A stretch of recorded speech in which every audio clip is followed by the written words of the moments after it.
За 1-р сарын 28-ны өглөө 9:30-д манай баг хаалтаад сажиглаа.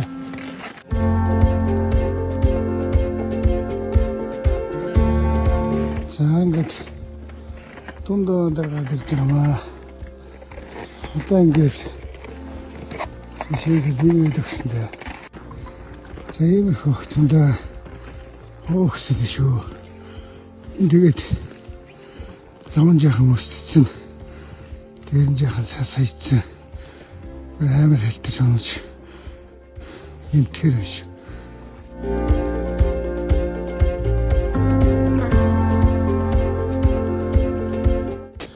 За ингээд нөгөө огцвий чинь өгсөд дээр гараад ирэхээр юм сайхан тэнүүхэн болно. Одоо ингээд энэ өднийг өгсөндөө энэ вандгаар өднийг өгсөд хааруулаад энэ вандгаар өд өгсөд ингэж гараад ингэж яваа. За одоо хайрхнаар тэр байна да. За би холдол харуулаад. За ингээд гарна да. За хүн хайрхнаараа бараад ирсэн.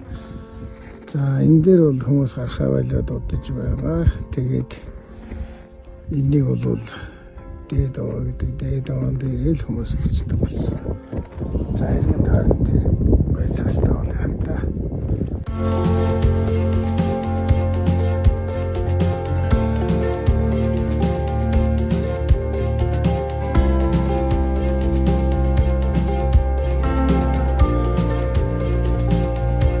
Хоёрмонг 361 метрийн өндөртэй гэж байна.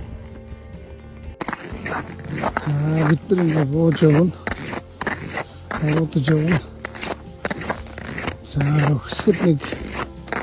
За бид нар манай баг бол 2 цаг болчихно. Зүтгэл гарлаа. 91 хөрөөс 3 цаг болчихно. Зөвхөн шүү. Зүтгэж гарахад багийн байдлаас шалтгаална. За буухтаа одоо бид нар энэ огцон муруур буух гэж байгаа. За энэ хамгийн хэрэгтэй энэ дээр заавал нэг хадаас хийж маш сайн болгоомжтой байхгүй бол их огцсон шүү. Тэгээд мөсцсөн байна.